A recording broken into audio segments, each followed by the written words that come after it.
গণমাধ্যমের বড় একটি অংশই এখন ব্যবসায়িক নিয়ন্ত্রণে, মন্তব্য মির্জা ফখরুলের।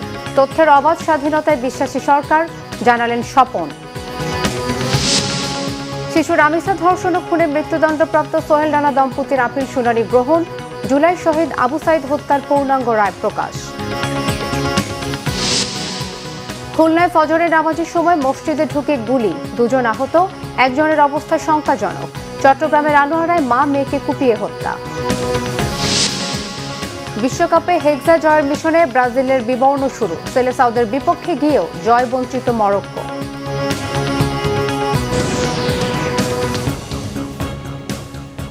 দেখছিলেন প্রাউড সিমেন্ট সংবাদ শিরোনাম, এবারে বিস্তারিত। গণমাধ্যমের বড় একটি অংশ এখন ব্যবসায়িক স্বার্থের নিয়ন্ত্রণে চলে গেছে বলে মন্তব্য করেছেন বিএনপির মহাসচিব ও স্থানীয় সরকার মন্ত্রী মির্জা ফখরুল ইসলাম আলমগীর।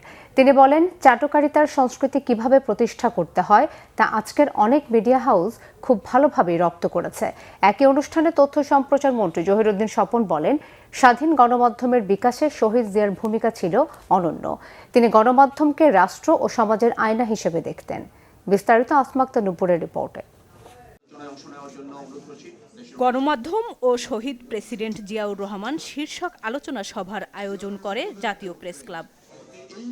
অনুষ্ঠানে বক্তারা বলেন, স্বাধীনতার ঘোষণা থেকে শুরু করে বহুদলীয় গণতন্ত্র পুনঃপ্রতিষ্ঠা, কৃষি, অর্থনীতি, গার্মেন্টস শিল্প ও প্রবাসী আয়ের খাত গড়ে তোলায় গুরুত্বপূর্ণ ভূমিকা রেখেছিলেন শহীদ জিয়াউর রহমান। বিএনপির মহাসচিব ও স্থানীয় সরকার মন্ত্রী মির্জা ফখরুল ইসলাম আলমগীর বলেন, জিয়াউর রহমানকে নিয়ে দেশে এখনও পর্যাপ্ত গবেষণা হয়নি। তার মতে, বাংলাদেশি জাতীয়তাবাদের ধারণা প্রতিষ্ঠার মাধ্যমে দেশের মানুষের মধ্যে আলাদা জাতিসত্তার চেতনা তৈরি করেছিলেন শহীদ জিয়া। এ সময় তিনি মিডিয়া হাউজের সমালোচনা করেন। মিডিয়ার সমস্যাটা বিশাল, আমি অত কিছু বলতে চাই না। সবচেয়ে বড় সমস্যা মিডিয়া, তো মিডিয়া নাই এখন, একটা বিজনেস হাউসের প্রতিনিধি হয়ে গেছে। যে কথাটা বলছিলেন, চাটুকারিতা কাকে বলে এখন মিডিয়াতেই দেখা যায়। কিছু মনে করবেন না, কিছু মনে করবেন না। We have seen it in the last regime, কীভাবে চাটুকারিতা হয়েছে। আমি আশা করব যে এখন আপনারা সেখান থেকে বেরিয়ে এসছেন, লড়াই করেছেন, যুদ্ধ করেছেন এর বিরুদ্ধে। নিঃসন্দেহে আপনারা ভালোভাবে কাজে লাগান। আমরা আপনাদের সঙ্গে আছি, আগেও ছিলাম, এখনও আছি। রাস্তায় যেমন একসাথে দাঁড়িয়ে মিছিল করেছি, এখনও দরকার হলে প্রয়োজন হলে আমরা এই ব্যাপারে আপনাদেরকে সর্বত্র সহযোগিতা। তথ্য ও সম্প্রচার মন্ত্রী জহিরুদ্দিন স্বপন বলেন, স্বাধীন গণমাধ্যমের বিকাশে শহীদ জিয়ার ভূমিকা ছিল অনন্য। তিনি গণমাধ্যমকে রাষ্ট্র ও সমাজের আয়না হিসেবে দেখতেন। পৃথিবীর কোনো রাষ্ট্রনায়কই জননন্দিত হতে পারেন না তিনি যদি গণমাধ্যমের প্রতি একটি সঠিক দৃষ্টিভঙ্গিকে চর্চা করতে না পারেন। রাষ্ট্রকে যদি স্বাধীন গণমাধ্যম এবং দায়িত্বশীল গণমাধ্যম হিসেবে গড়ে তোলার কাজে পৃষ্ঠপোষকতার দায়িত্বে না আনা যায় এবং রাষ্ট্র যদি ওই রাষ্ট্রনায়কের নেতৃত্বে গণমাধ্যমের প্রধান পৃষ্ঠপোষকে রূপান্তরিত না হয়, তাহলে অন্য যত গুণী থাকুক না কেন তার পক্ষে রাষ্ট্রনায়ক হওয়া সম্ভব হতে পারে না। আলোচনা সভায় জাতীয় প্রেস ক্লাবের উন্নয়ন এবং সাংবাদিকদের অধিকার নিয়েও কথা বলেন বক্তারা। সভাপতির বক্তব্যে কবি হাসান হাফিজ বলেন, স্বাধীন ও দায়িত্বশীল সাংবাদিকতা নিশ্চিত করতে সাংবাদিক সমাজকে ঐক্যবদ্ধ থাকতে হবে। আমরা অনেক কৃতজ্ঞ। এই যেখানে কাজী নজরুল ইসলাম মিলনায়তন, যেখানে একটু আগে ফটো প্রদর্শনী উদ্বোধনের মির্জা ফখরুল ভাই বলছিলেন যে এখানে একটা নতুন বিল্ডিং করে দ্রুত আপনারা সেটা করে ফেলেন। আশা করি ওনার কাছ থেকে সেই ঘোষণাটা আমরা পাবো। এবং আরেকটা দাবি জানাবো যে দৈনিক বাংলা যেটা বন্ধ করা হয়েছে শেখ হাসিনার প্রতিহিংসার কারণে, যেটা একটা ট্রাস্টের অধীনে পত্রিকা ছিল, যেটা রাজস্ব বাজেটে চলতো না, লাইভ বিএসএস, সেটা চলতো সরকারি বিজ্ঞাপন। স্বাধীন ও দায়িত্বশীল গণমাধ্যম প্রতিষ্ঠায় সবাইকে একসঙ্গে কাজ করার আহ্বান জানান বক্তারা। আসমা আক্তার নূপুর, বাংলা ভিশন, ঢাকা। তারল্য সংকট মেটাতে ইসলামী ব্যাংককে ২৫০০ কোটি টাকা বিশেষ ধার দিয়েছে বাংলাদেশ ব্যাংক। রবিবার কেন্দ্রীয় ব্যাংক থেকে এই সহায়তা দেওয়া হয়। ঈদের পর থেকে ইসলামী ব্যাংকের নতুন চেয়ারম্যান নিয়োগকে কেন্দ্র করে অস্থিরতা শুরু হয়। তার নিয়োগের বিরোধিতা করে সচেতন গ্রাহক ফোরামের ব্যানারে টানা কর্মসূচি পালন করছেন আন্দোলনকারীরা। এতে ব্যাংকটির বিপুল সংখ্যক গ্রাহক তাদের আমানত তুলে নেন। ফলে তারল্য সংকট দেখা দেয় এবং অনেক গ্রাহককে চাহিদা অনুযায়ী অর্থ দিতে ব্যর্থ হয় ব্যাংকটি। পাশাপাশি কেন্দ্রীয় ব্যাংকের নির্ধারিত CRRও রাখতে পারেনি। এ অবস্থায় গত সপ্তাহে 10,000 কোটি টাকার তারল্য সহায়তা চেয়ে বাংলাদেশ ব্যাংকের কাছে আবেদন করে ব্যাংকটি। এর প্রেক্ষিতে 2,500 কোটি টাকার সহায়তা দেওয়া হলো।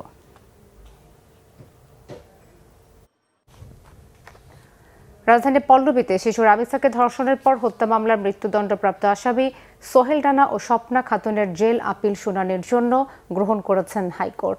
একই সঙ্গে দ্রুত সময়ের মধ্যে পেপার বুক প্রস্তুত করার জন্য নির্দেশ দিয়েছেন উচ্চ আদালত। রোববার বিচারপতি মোহাম্মদ আলী ও বিচারপতি সাইফুল ইসলামের হাইকোর্ট বেঞ্চে attorney general barrister Ruhul Quddus Kajal আসামিদের আপিলের বিষয়টি উত্থাপন করলে আপিল শুনানির জন্য গ্রহণ করেন আদালত। পরে অ্যাটর্নি জেনারেল ব্রিফিংয়ে জানান, নারী ও শিশু নির্যাতন দমন আইনের মামলার ডেথ রেফারেন্স ও জেল আপিলের শুনানিতে রাষ্ট্রপক্ষ কোনো সময় নেবে না, নিয়মিত শুনানি করবে। একই সঙ্গে শিশু রামিসা ধর্ষণ ও হত্যা মামলার আপিলের পেপার বুক দ্রুত প্রস্তুত করার কথাও জানান রাষ্ট্রের প্রধান এই আইন কর্মকর্তা। এ সময় অ্যাটর্নি জেনারেল বলেন, রামিসা হত্যা মামলায় মৃত্যুদণ্ডপ্রাপ্ত আসামি সোহেল রানা জেল আপিলে হত্যার ঘটনা স্বীকার করে হাইকোর্টের কাছে ক্ষমা চেয়েছেন। নিজেকে মাদকাসক্ত দাবি করে অসতর্ক অবস্থায় তার দ্বারা এই অপরাধ সংগঠিত হয়েছে। আর স্বপ্না আপিলে নিজেকে নির্দোষ দাবি করেছে। গত 7 জুন রামিসা হত্যা মামলায় মৃত্যুদণ্ড দেন ঢাকা মহানগর শিশু সহিংসতা দমন ট্রাইব্যুনাল। 24-এর গণ অভ্যুত্থানের সময় রংপুরের বেগম রোকেয়া বিশ্ববিদ্যালয়ের শিক্ষার্থী আবু সাইদ হত্যা মামলার পূর্ণাঙ্গ রায় প্রকাশ করা হয়েছে। বিচারপতি নজরুল ইসলাম চৌধুরীর নেতৃত্বাধীন আন্তর্জাতিক অপরাধ ট্রাইব্যুনাল 2 809 পৃষ্ঠার পুরো এই রায় প্রকাশ করে। এবছরের 9 এপ্রিল দেওয়া রায়ে 2 পুলিশ সদস্যকে মৃত্যুদণ্ড দিয়েছিল ট্রাইব্যুনাল। 3 জনকে যাবজ্জীবন এবং বাকি আসামিদের বিভিন্ন মেয়াদে সাজা দেওয়া হয়। 2024 সালের 16 জুলাই কোটা সংস্কার আন্দোলনের সময় বিশ্ববিদ্যালয়ের সামনে পার্ক মোড়ে পুলিশের গুলিতে তিনি নিহত হন। এ ঘটনায় পরে আন্তর্জাতিক অপরাধ ট্রাইব্যুনালে মানবতাবিরোধী অপরাধের মামলা দায়ের করা হয়।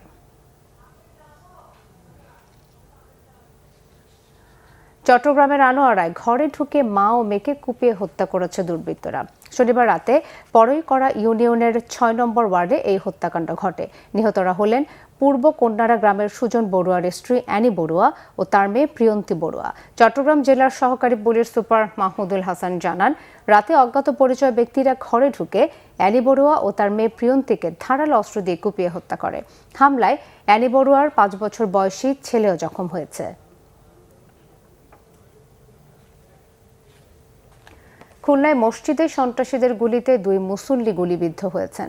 ভোর 5:30টার দিকে মহানগরের দৌলতপুর থানাধীন পশ্চিম কাশীপুর বিদ্যুৎ কেন্দ্রে জামে মসজিদে এই ঘটনা ঘটে। গুলিবিদ্ধরা হলেন মসজিদ কমিটির সেক্রেটারি লোকমান হাকিম এবং আলম মণ্ডল। পুলিশ ও স্থানীয়রা জানায়, ফজরের নামাজ আদায়ের সময় কয়েকজন সন্ত্রাসী মসজিদে প্রবেশ করে লোকমান হাকিমকে লক্ষ্য করে গুলি ছোড়ে।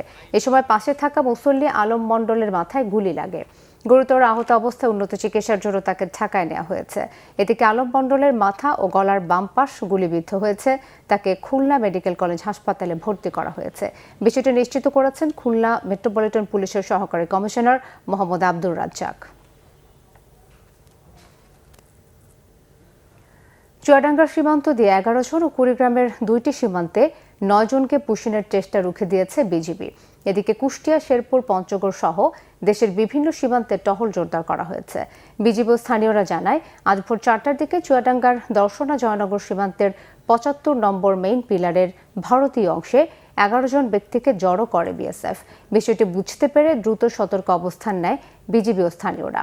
এক পর্যায়ে বাধ্য হয়ে পিছু হটে তারা। চুয়াডাঙ্গা 6 বিজিবির পরিচালক লেফটেন্যান্ট কর্নেল নাজমুল হাসান জানান, বিএসএফের পক্ষ থেকে বারবার পুশিনের চেষ্টা করা হলেও বিজিবির কঠোর অবস্থানে তাদের সেই চেষ্টা ব্যর্থ হয়েছে।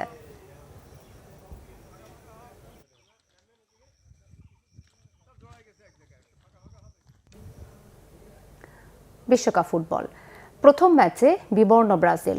ড্র দিয়ে শুরু বিশ্বকাপ মিশন।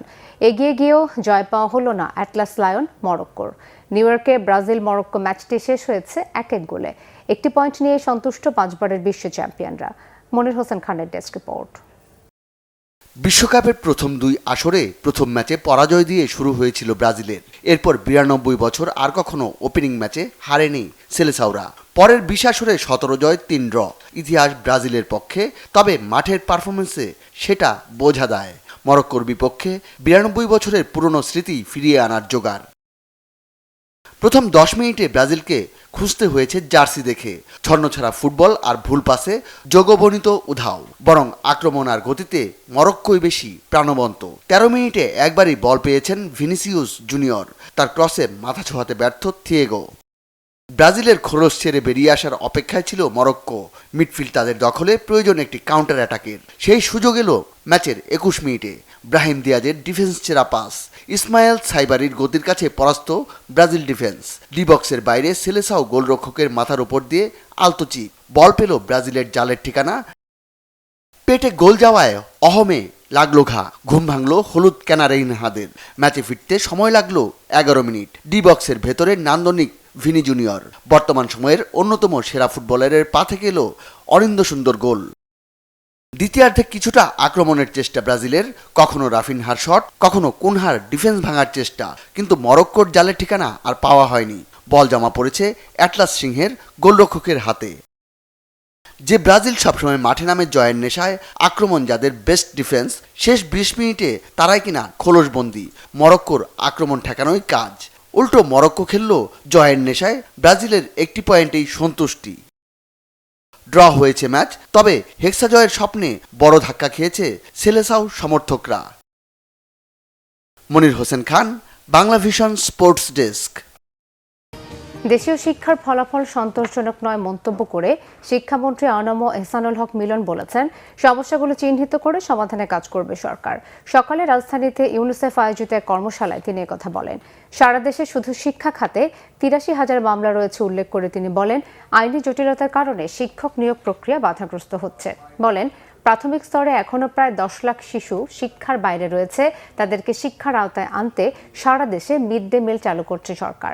এছাড়া শিক্ষা খাতে এবার জিডিপির 2% বরাদ্দ দেওয়া হয়েছে, যা অতীতের যে কোনো সময়ের চেয়ে বেশি দাবি করে মন্ত্রী বলেন, আগামী 5 বছরের মধ্যে শিক্ষায় বাজেট বরাদ্দ 5% উন্নীত করতে কাজ করছে বিএনপি সরকার।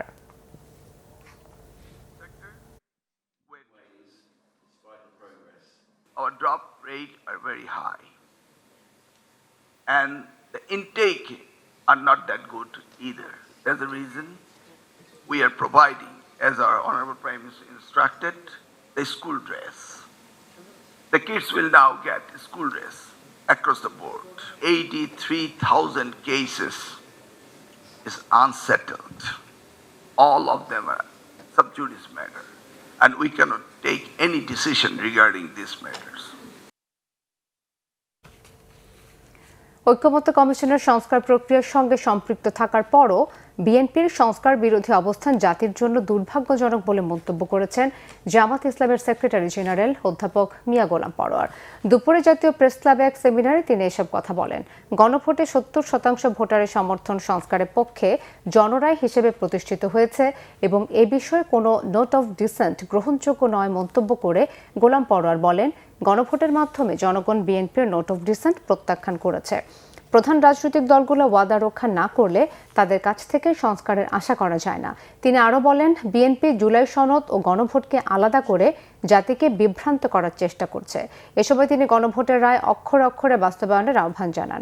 পাশাপাশি সংস্কারের অংশ হিসেবে গণমাধ্যমের স্বাধীনতা নিশ্চিত করার দাবিও জানান জামাতের সেক্রেটারি জেনারেল। জাতীয় সংসদের দক্ষিণ প্লাজায় একেবারে মিডিয়া যেভাবে গজিয়ে উঠতেছে, প্রত্যেকের পেছনে এক একটা গ্রিন রুম আছে, যেখানে ন্যারেটিভ তৈরি হয়, অভিনেতা অভিনেত্রী তৈরি হয়, তাদের ওই রাজনৈতিক এবং ব্যবসায়িক স্বার্থ রাখার জন্য তারা তাদের মিডিয়াকে পরিচালনা করে। সেজন্য আমি বলবো যে আজকে আমাদের সংকট সংস্কারের যদি সামনে আমাদের কপালে থাকে তো হবে, তবে সব পত্রপত্রিকার একটা এডিটোরিয়াল পলিসি থাকে। দুর্ভাগ্য এখন যে সোশ্যাল মিডিয়াটা হয়েছে, ফেসবুক সবার হাতে হাতে, যা ইচ্ছা তাই লিখে দেয়, যা ইচ্ছা একটা কন্টেন্ট বানিয়ে দিলাম। আর এখন তো এআই সহ নানান সব কার্যক্রম হয়েছে। সদ্য ডেলিভারি হয়েছে বা সি সেকশনের সেলাই কাটতে হবে এমন রোগীরাই লাইসেন্স বাতিল হওয়া মগবাজারের আদ্দিন হাসপাতালে চিকিৎসা নিতে আসছেন। নিয়মিত চেকআপের অংশ হিসেবে হাসপাতালে আসতে হচ্ছে এই রোগীদের। তবে সেবা দিতে অপারগ হাসপাতাল কর্তৃপক্ষ। সেবা না পেয়ে হাসপাতাল থেকে ফিরে যাচ্ছেন রোগীরা। হাসপাতালটিতে ভর্তি রোগীরা চিকিৎসা নিয়েও দুশ্চিন্তায় রয়েছেন রোগীর স্বজনেরা। এদিকে লাইসেন্স বাতিলের সিদ্ধান্তের বিরুদ্ধে আগামী 30 দিনের মধ্যে সরকারের কাছে আপিল করবে বলে জানিয়েছে আদ্দিন কর্তৃপক্ষ। তাই এই 30 দিন হাসপাতালটি তাদের নিয়মিত কার্যক্রম বন্ধ রাখবে, এমনটাও জানাচ্ছেন আদ্দিন হাসপাতাল কর্তৃপক্ষ।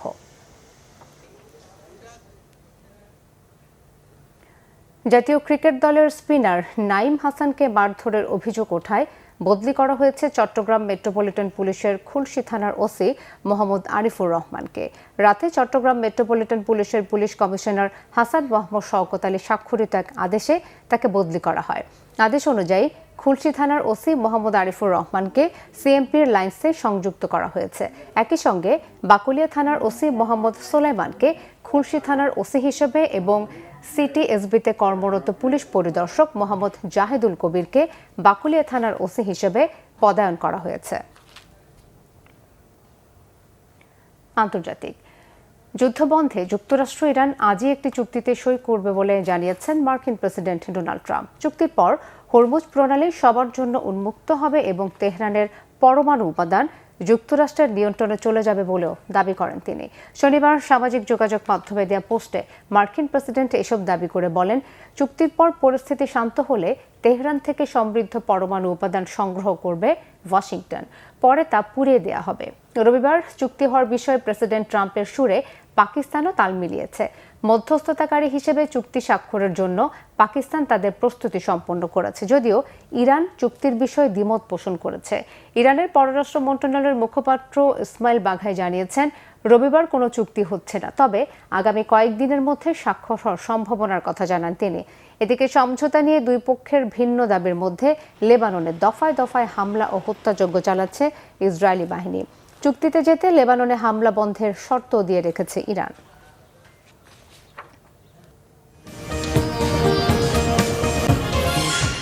গণমাধ্যমের বড় একটি অংশই এখন ব্যবসায়িক নিয়ন্ত্রণে, মন্তব্য মির্জা ফখরুলের। তথ্যের অবাধ স্বাধীনতায় বিশ্বাসী সরকার, জানালেন স্বপন। শিশুর আমিষা ধর্ষণ ও খুনের মৃত্যুদণ্ডপ্রাপ্ত সোহেল রানা দম্পতির আপিল শুনানি গ্রহণ। জুলাই শহীদ আবু সাইদ হত্যার পূর্ণাঙ্গ রায় প্রকাশ। খুলনায় ফজরের নামাজের সময় মসজিদে ঢুকে গুলি, 2 জন আহত, একজনের অবস্থা শঙ্কাজনক। চট্টগ্রামের আনোয়ারায় মা মেয়েকে কুপিয়ে হত্যা। বিশ্বকাপে হেক্সা জয়ের মিশনে ব্রাজিলের বিবর্ণ শুরু। সেলেসাউদের বিপক্ষে গিয়েও জয় বঞ্চিত মরক্কো।